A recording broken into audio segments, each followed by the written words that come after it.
Hoy estoy en Bolivia, qué lindo país.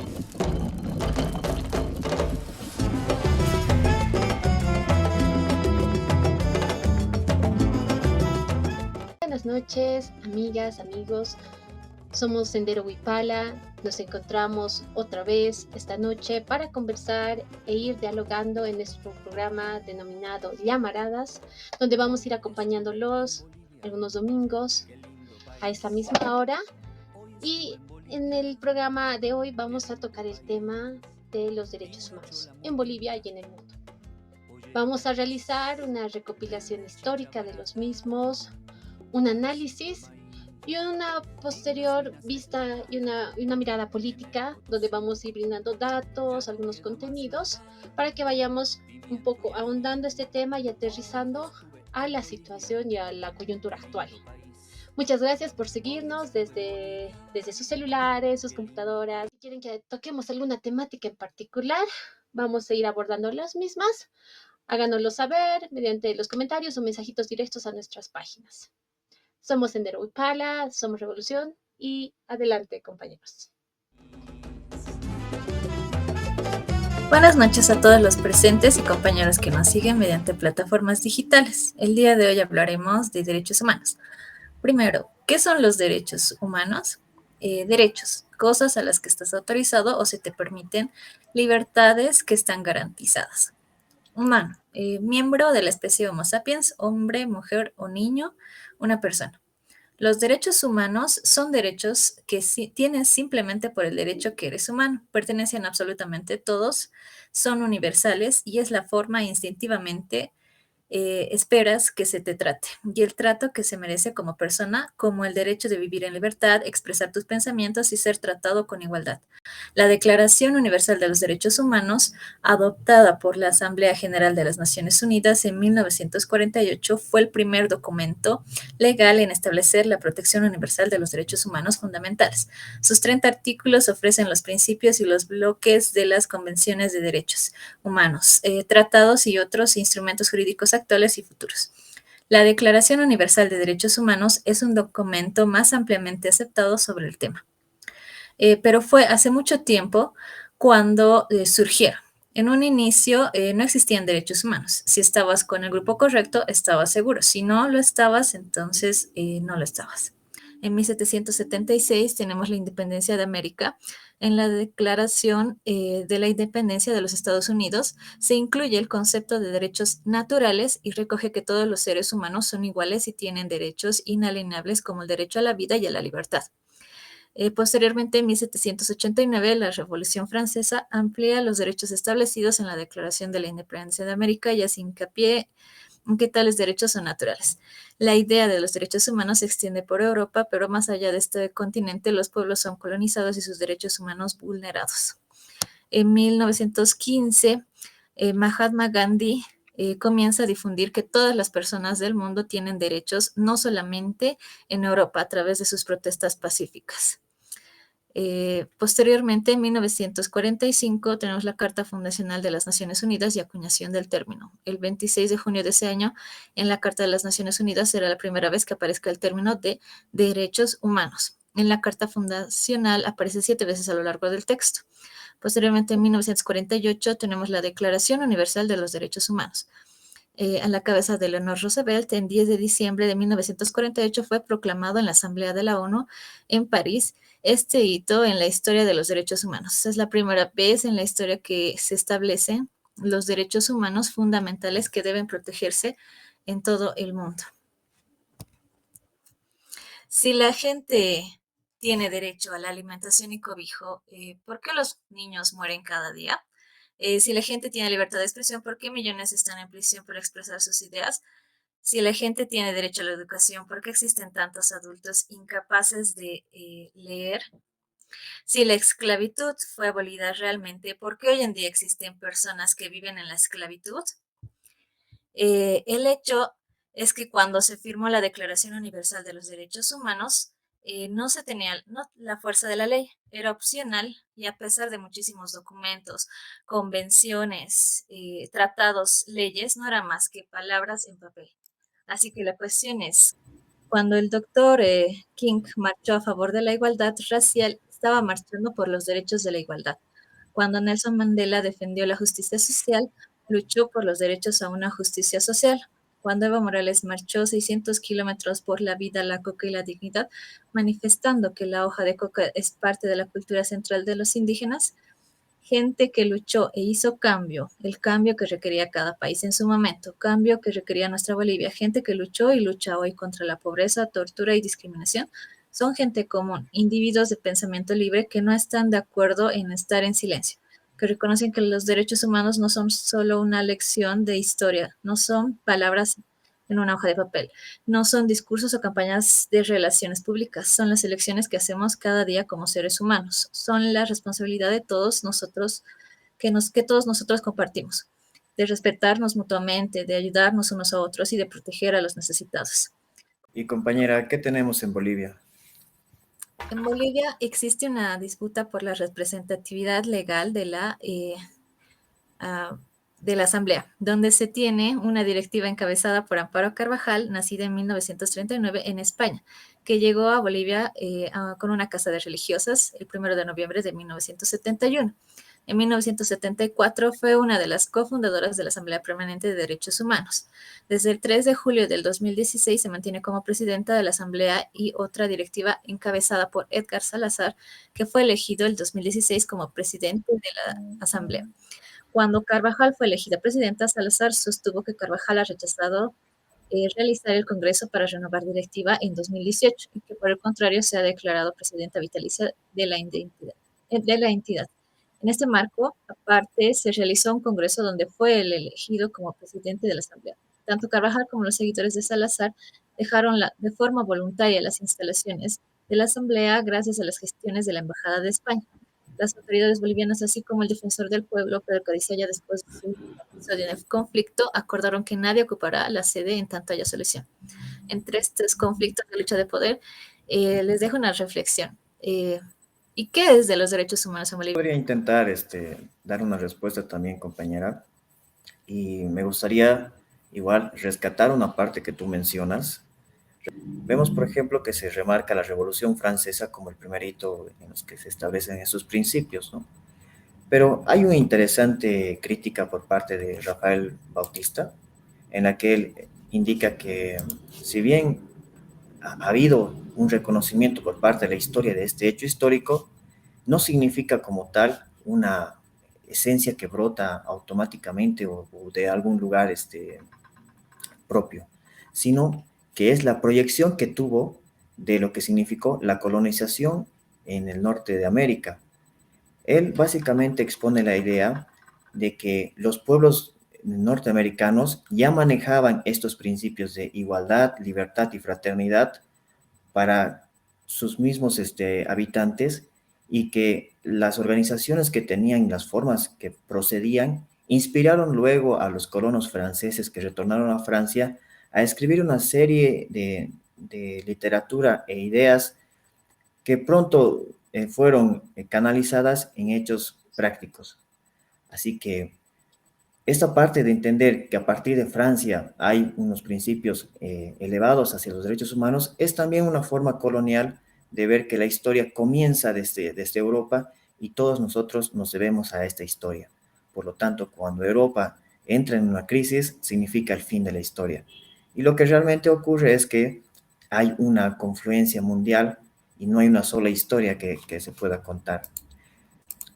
Ahora me dirijo a todos los oyentes, enviándoles unos buenos saludos revolucionarios. Y compañeras, quiero hoy traer a la mesa el caso de Amparo Carvajal para comprender lo que representa su discurso como contenido y forma. Esto es entender cuál es la ideología que mantiene y qué tipo de valor tiene para la sociedad. Para esto voy a partir de dos textos de dos autores que son Hinkelamert y Grossfogel, los cuales tienen también a disposición para descarga si desean consultar. Uno trata de la reconstitución del pensamiento crítico y el otro es pensamiento decolonial. Desde aquí vamos al tema. Ya hemos podido observar el papel de Amparo Carvajal durante el golpe de Estado de 2019 y cómo mantiene aún en su discurso una idea que es avasallada por la realidad. Esto es que su contenido expuesto tiene una ideología que deshumaniza, no tiene verdad desde la materialidad y solo se mantiene en lo formal sin entregar ningún valor social. Este tipo de temas son delicados porque se tratan de vidas humanas que fueron víctimas luego en la masacre del Golpe. Por lo que aquí les traigo cómo pensar de manera crítica este tema. Lo he elaborado en una serie de herramientas y esta es la primera. La primera herramienta es la deshumanización del humano. Para deshumanizar a alguien, tenemos que reconocer que es un ser humano, por lo que no se podría hacer una deshumanización de lo animal. Esto significa que al deshumanizar hay una intención por detrás ideológica, un interés material y un proyecto geopolítico. Lo ideológico y geopolítico son dos categorías que pueden atravesar cualquier fundamento u opinión. Deshumanizar es entonces negar lo humano del otro. Por ejemplo, diciendo todo lo que uno no es, como el otro es malo y yo soy el bueno, el otro es ladrón y yo soy el honrado. Hasta aquí pienso que todos reconocemos con alerta esta acción. Pero entonces, ¿quién tiene la razón o la verdad en un cruce de acusaciones que pueden ser deshumanizantes? Esto se responde mejor desde la segunda herramienta, el cuerpo del no ser como verdad. Esto se explica mejor desde el pensamiento decolonial, debido a que un esclavo no necesita esperar que se escriba sobre la esclavitud para saber lo injusto que es la esclavitud. Él vive y encarna lo que es el no ser, dominado por lo que sería el ser. Por ello, las víctimas del golpe de Estado representan una verdad en sí misma. La verdad se encuentra en la parte que en carne propia vive la realidad de la injusticia. Por lo tanto, la verdad proviene de la materialidad del cuerpo. Esto resignifica la realidad como fundamento. Y aquí hay otra herramienta que es la realidad de la vida como contenido de lo formal. Ahora que hemos establecido que entre buenos y malos la verdad se encuentra en quien recibe la injusticia en su materialidad corporal, podemos deducir que la realidad es el fundamento desde donde se debe representar lo formal. Esto sería que un agente defensor de los derechos humanos se mantiene vigente y estable cuando es sensible al acontecer y no busca invisibilizar o desviar el hecho a otros aspectos formales, lo que se traduce en mantener un puesto de poder que no pierde contenido material de la realidad. Por ello, las declaraciones de Amparo Carvajal son a veces erráticas al momento de reivindicar a la Unión Juvenil Cochala, por ejemplo. Y la última herramienta que yo destaco sería la decadencia del ser como dominador. El dominador pierde poder cuando ignora estos problemas. Ignorar es entrar en decadencia, destruir y luego actuar como si no existiera nada. Pierde la verdad y se debe apegar a los engaños. Pierde sentido histórico como objetivo. No poder enfrentar la verdad es no enfrentar lo que se esconde o se invisibiliza. Aquí distinguimos lo geopolítico, que es ver cómo se presenta el proyecto político de 2019, por ejemplo, como humanitario, entre comillas, y pensar y ver la verdad que está detrás. El cómo desde la imposición de la fuerza se implanta este proyecto, por lo que es necesario hacer una equivalencia de lo que es civilización verdadera y civilización falsa. Y Tony, parecería que también la derecha es a veces negada o dominada. Lo vemos en los amigos que piensan diferente y reclaman derechos. Esto tiene que ser pensado desde el no ser que vive la constante y no la excepción. Vivir la constante es haber conseguido un proyecto político plurinacional desde varias luchas históricas, después de perder familia y pueblo en la calle para conseguir una vida digna. En cambio, la excepción la podemos encontrar ahora en esa lucha que se hace en el pensar el Estado plurinacional como fallido. Cuando el Estado usa sus elementos de represión contra un pueblo que fue excepción durante mucho tiempo, solo lo hace para defenderse a sí mismo en tanto soberanía para la mayoría. Con ello también propondría desde la reconstitución del pensamiento crítico un nuevo humanismo, como el siguiente en palabras de Hinkelhammer y Grossfogel. Hinkelhammer dice: resulta un humanismo que no surge en nombre de algo llamado como esencia humana, sino que surge del interior de las propias relaciones humanas. Está dado objetivamente, no es una ética que irrumpe desde afuera en las relaciones humanas, la ética que surge no tiene un Sinaí externo, sino está dada con la misma realidad. Su Sinaí es lo interior de la realidad. Grossfogel dice, se requiere de una definición del humano que abarque a toda la especie humana, a su autonomía de acción y pensamiento, lo cual implica necesariamente un pluriverso.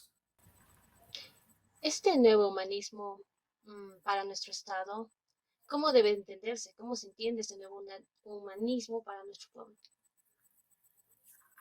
Lo podemos entender y lo entendería desde una ética que tiene que surgir de nuestras propias relaciones entre bolivianos, como una continuidad que solo proviene de nuestra historia, que sea autónoma en acción y pensamiento, cuando el no ser plural sea reconocido como humano con la validez de proponer un proyecto civilizatorio diferente a lo conocido, lo cual podría empezar por establecer justicia a las víctimas del golpe de Estado de 2019, antes que intentar desviar la atención de la realidad a un hecho formal como fueron las controvertidas elecciones de 2019. Resolver la situación de Amparo Carvajal abrirá la oportunidad a un nuevo humanismo que sea vida y realidad como contenido de la formalidad que se requiere para la mayoría del pueblo. Hmm, Interesante, Tony. Esta deshumanización que mencionas me recuerda precisamente, ¿no?, a las declaraciones que escuchábamos del 2019, 2020, de cuando se estaba bajando las marchas desde La Ceja y decían que vienen las hordas y lo transmitían en medios de comunicación. Haciendo ya todo este análisis, hay que situarnos y hay que poder interpretar qué es lo que está pasando realmente, qué es lo que hay aquí atrás. Por ejemplo, la Asamblea Permanente de Derechos Humanos, desde el 2006, el país ha intentado de cierta forma capitalizar esta asamblea, convirtiéndola en una plataforma para figuras de derechas, figuras como Waldo Albarracín, Tuto Quiroga, Doria Medina, que utilizan esta institución para atacar al gobierno, al movimiento al socialismo.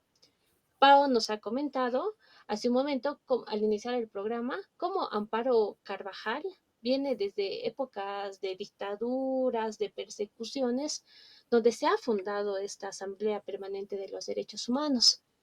Sin embargo, durante el golpe nosotros podemos ver que y Amparo Carvajal, que seguía siendo la presidenta desde entonces, en ningún momento se ha manifestado contra las masacres, los más de 30 muertos, los perseguidos, los torturados, ni ninguna de las represiones que ha habido.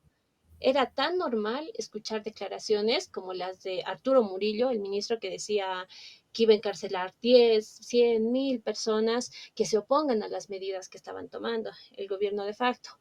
O el ministro Luis Fernando López, que mencionaba que podía hacer desaparecer a quien sea en 10 segundos. O incluso la propia Áñez, que fervientemente decía, ¿no?, que los salvajes no volverán al poder, deshumanizándonos nuevamente. Nunca se ha escuchado en todo este periodo, ni se ha leído ningún comunicado ni manifestación condenando tales acciones que van en contra de los derechos humanos.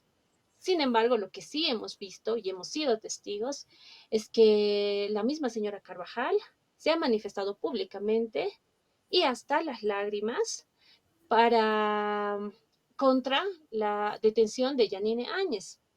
¿Y qué es Yanine Áñez? Yanine Áñez viene de un periodo de facto que se encuentra manchado de sangre, que se ha torturado a la población y recordemos que en este régimen de facto, el 14 de noviembre del 2019, ha puesto en vigencia el decreto supremo 4078. Este decreto, también conocido como decreto de la muerte, que consistía. Esta norma ha servido como aval a las Fuerzas Armadas para reprimir al pueblo que estaba protestando, estaba exigiendo justicia, respeto a la democracia, clara vulneración de los derechos humanos, pero que ha sido disfrazado con un objetivo de paz social. Todas estas masacres de Sacaba, Sencata, Pedregal o Bejullo Han sido masacres en las que las Fuerzas Armadas han actuado bajo el amparo de esta norma, de este decreto supremo, y ha permitido que tanto militares como policías repriman las protestas que cuestionaba, de todo aquel que cuestionaba a los gobernantes de ese entonces y que tengan vía libre a matar sin responsabilidad como tal. El accionar iba en contra de los derechos humanos. Y esta discusión reciente en torno a la Asamblea Permanente de Derechos Humanos lo que hace es manipular esta imagen de Amparo Carvajal, intentando construir nuevamente una narrativa, construir una representación en torno a ella, generar una mártir, empatía, poder conglomerar nuevamente a la gente, tal vez rearticularse y evidentemente no logran ser capaces, no son capaces de realizar estas acciones populares ni grandes como asamblea y lo único que les queda es recurrir a la presión mediática. ¿Apoyados en qué? En los medios de comunicación, que siempre han estado del lado de las derechas.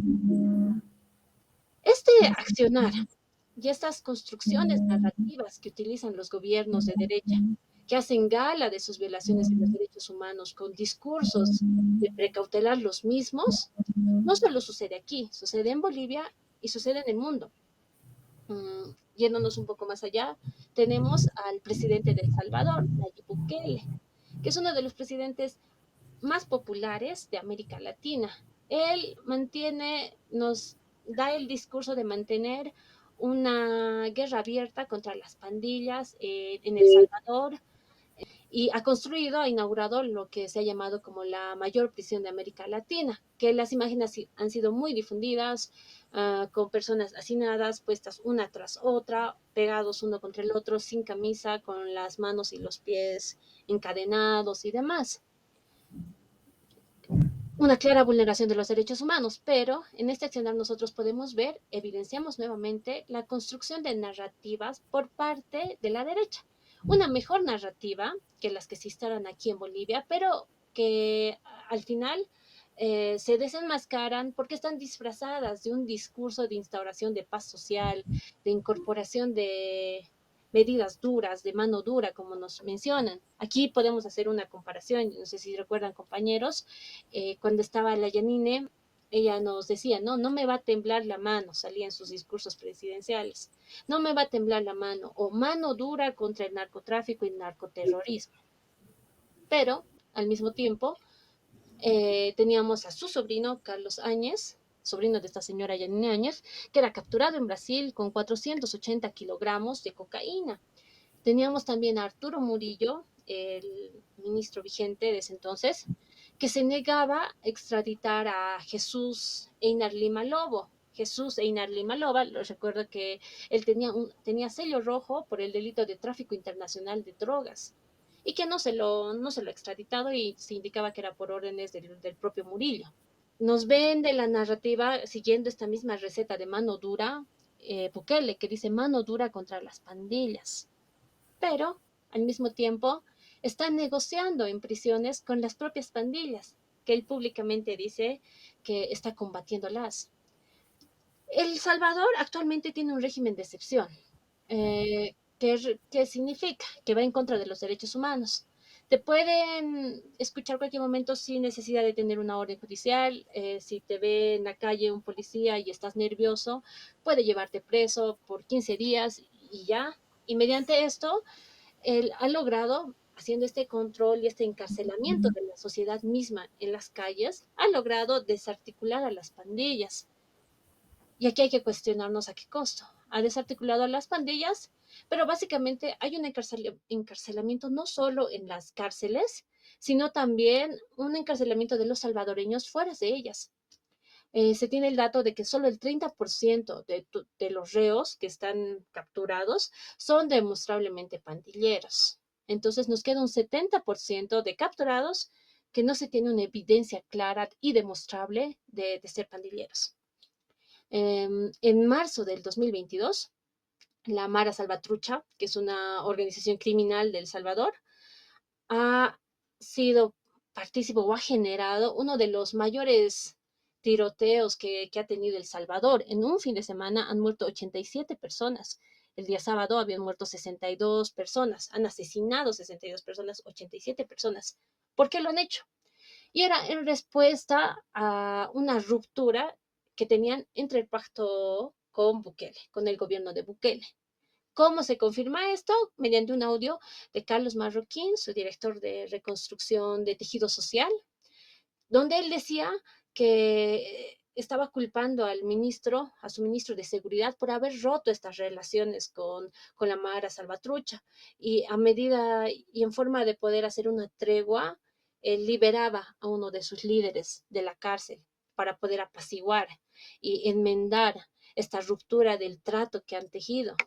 Entonces, es esta negociación interna, mientras ante la población se quiere vender una narrativa de lucha contra las pandillas, de medidas duras y demás, y de claras vulneraciones a los derechos humanos, siempre lo van justificando o lo van disfrazando con políticas que supuestamente son para el bienestar de la población.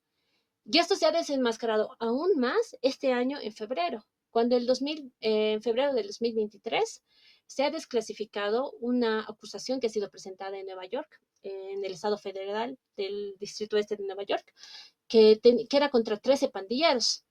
Se ha firmado mediante documentación fiscal y se detalla en esa documentación como dos funcionarios de alto rango del gobierno de Bukele, uno que ya lo hemos mencionado, que es Carlos Marroquín, el que sale en el audio, y Osiris Luna, que es el director general de prisiones, habrían negociado y negociaban en secreto con la Mara Salvatrucha para lograr una reducción de homicidios, a cambio de beneficios entre los años 2019 al 2021. ¿Qué beneficios eran esos? Era como la no extradición de sus máximos líderes. Estados Unidos había solicitado el 2021 que se extradite a 12 miembros de la Mara Salvatrucha. Entonces, Bukele ha negociado el resguardo de estos, la no extradición de estos criminales, a cambio de que ellos puedan el, reducir los crímenes cometidos durante este periodo. Ha negociado con estas pandillas y a través de estas negociaciones, Bukele ha logrado que la tasa de homicidios en El Salvador disminuyera y hace eco de esa disminución. ¿Para qué? Para fortalecer su popularidad, para vendernos nuevamente una narrativa, construir una imagen y a la fecha presentarse nuevamente a las elecciones, que se ve que ha sido su objetivo. ¿Qué nos toca hacer frente a esto? Nosotros, como población, como jóvenes y todos los que nos escuchan, tenemos esta tarea de poder hacer una lectura más allá de lo representativo y empezar a interpretar lo real.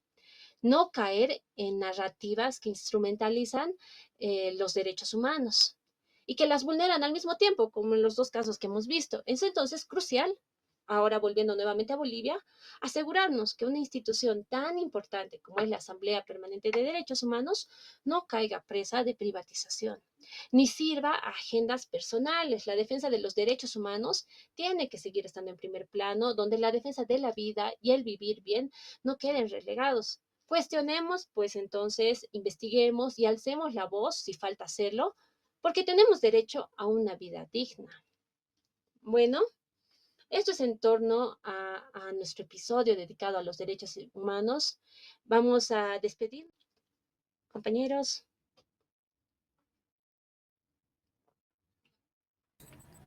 Sí, precisamente tomando tu invitación, creo que es importante que empecemos a estudiar y ver los hechos a partir de los materiales que tenemos. Para eso también ponemos a consideración los materiales de Hinkelhammer, que a propósito también falleció en este mes, y de Grossfogel, y recomendamos igual varias lecturas, que se continúe el debate y compartir ideas, y sobre todo también conseguir una praxis social, una acción que consiga un cambio y una transformación en la realidad.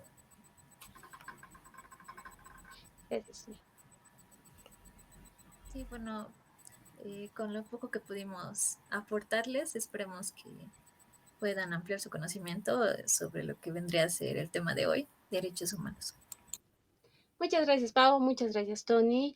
Esperamos haber podido aportar un poco al análisis y reflexión en torno a los derechos humanos, la instrumentalización de la misma. Vayamos analizando, tomemos posturas, veamos el trasfondo de cada hecho y alcemos la voz cuando haga falta hacerlo. Nos despedimos, les agradecemos por habernos acompañado en esta transmisión. Les invitamos a que nos sigan acompañando los próximos domingos. Vamos a estar hablando y debatiendo de algunos temas. Pueden ir comentándonos en los afiches alguna pregunta en particular que quieren que se trabaje o alguna duda, algún invitado que quisieran tenerlo. Y a seguir aprendiendo en conjunto, dialogando. Nos despedimos. Un abrazo. Hasta la próxima.